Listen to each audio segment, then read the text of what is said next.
Salut à tous et bienvenue sur la chaîne We Are Madridista. Cette chaîne a été créée pour rassembler les avis de tous les fans du Real Madrid à travers le monde. Alors si tu es fan du Real Madrid et tu ne veux en aucun cas rater des actualités sur les clubs, des analyses des matchs du Real Madrid, des informations sur les jeunes talents du Real Madrid, des meilleurs et pires joueurs des matchs, je t'invite à t'abonner sur cette chaîne, à liker cette vidéo, à partager cette vidéo à d'autres fans du Real Madrid qui aimeraient tout simplement être à la une et ne manquer aucune information sur ces clubs. La saison est déjà à sa fin, mais vraiment pas pour le meilleur club du monde, car la Coupe du Monde des clubs sera très bientôt sur nos écrans. Et comme nous le savons tous, le Real Madrid a toujours un seul mot d'ordre: gagner, gagner, gagner. On sait très bien que son armoire à trophées est déjà saturée, mais le club n'est jamais rassasié. Les 38 journées de la Liga qui ne sont pas encore bouclées, mais le Real Madrid de la Maison Blanche dirigé par le meilleur président, Florentino Pérez, s'active déjà sur le mercato estival avec des recrues de taille. Avec un seul mot d'ordre: gagner la Coupe du Monde des clubs. Et oui, nous le savons tous, le Real a pour objectif de gagner cette Coupe du Monde des clubs.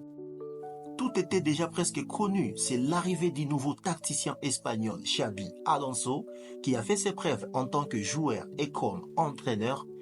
Ancien milieu de terrain légendaire, passé par le Bayern Munich et Liverpool, sa longue expérience l'a tout simplement préparé à être prêt à relever un défi immense qui est tout simplement de coacher les Real Madrid.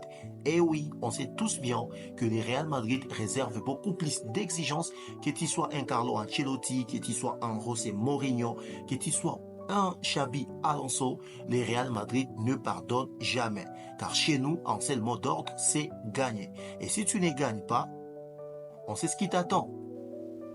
Xabi Alonso est connu pour son approche tactique équilibrée. Une organisation basée sur une défense de 3 centraux solides. Ça, je l'ai dit encore, des centraux qui doivent être au nombre de 3 très solides, avec des pistons, des arrières droit et gauche qui doivent être très actifs et mobiles. On doit également savoir que Xabi Alonso aime jouer avec 2 pivots, donc de milieux de terrain qui doivent nécessairement être très mobiles parce qu'ils doivent être à la fois à la récupération et également à la première relance vers l'avant. Oui, Xabi Alonso a pratiqué ce même football au Bayer Leverkusen avec une totale réussite pour sa première saison où il n'a perdu qu'un seul match. Oui, un seul match. C'était en finale de la Ligue Europa contre l'Atalanta Bergame avec un signé triplé Ademola Lookman. Coup de chapeau à toi mon frère. C'est l'Africain qui a signé un triplé lors de la finale qui a permis tout simplement à l'Atalanta Bergame d'être champion. Et c'était le seul match qu'a perdu Xabi Alonso. Pour sa deuxième saison, on a déjà vu des insuffisances tactiques et tout ce qui n'allait pas, bien que le Bayer Leverkusen a vendu quelques joueurs, mais pas tellement parce que le Bayer a gardé presque ses meilleurs, dont Florian Wirtz, avec des attaquants tels que Patrick, Victor Boniface qui étaient toujours là à la défense. On pouvait toujours voir de Jonathan Tah et de Jeremy Frimpong. En quelque sorte, il n'a rien perdu. Il a gardé presque son effectif et sur les 138 matchs qu'a dirigé Xabi Alonso sur le banc de Bayer Leverkusen, le technicien espagnol a perdu rien que 18 matchs, 32 matchs nuls et 88 victoires. Et ça, c'est une réussite totale, bien que cette saison, le Bayern Munich de Vincent Kompany a été à la hauteur pour rivaliser avec le Bayer Leverkusen. Eh bien, l'on doit se souvenir, je vais bien mentionner, de l'approche tactique du technicien espagnol Xabi Alonso, qui a remarqué que c'était beaucoup plus difficile pour Carlo Ancelotti cette saison, qui a dû faire face à plusieurs blessés cette saison, dont des longues blessures de Dani Carvajal, Ferland Mendy, David Alaba, Antonio Rudiger qui a joué toute la saison en étant blessé, Eder Militao. C'était presque impossible pour nous de sauvegarder la cage en violet. C'est ainsi que l'arrivée de Xabi Alonso, c'est déjà coup de chapeau pour lui car il a déjà vu cela comme tout fan du Real Madrid cette saison. On s'est rendu compte que cela a été le plus gros problème pour nous. C'est ainsi que Xabi Alonso a ciblé des joueurs tellement cadres pour lui, dont l'arrivée de Trent Alexander-Arnold. Nous avons l'arrivée de Dean Huijsen et nous avons une probable arrivée de Alvaro Carreras. Comment pensez-vous que ces joueurs peuvent nous être utiles? Trent Alexander-Arnold. Il est l'un des arrières droits les plus talentueux de sa génération, oui, connu pour sa capacité à centrer, à créer des occasions. Sa vision technique est un atout le plus précieux pour le grand Real de Xabi Alonso. Oui, on sait tous très bien qu'il a souvent été critiqué pour sa défense. Et pour une équipe comme le Grand Real Madrid, le meilleur club du monde qui a toujours aspiré à gagner tous les titres dès la saison, pensez-vous que Trent Alexander-Arnold est les bons recrutements pour notre Real Madrid? Car déjà, on sait très bien que cette saison-ci, on a connu des hauts et des bas. C'est à cause de cette défense qui a été médiocre.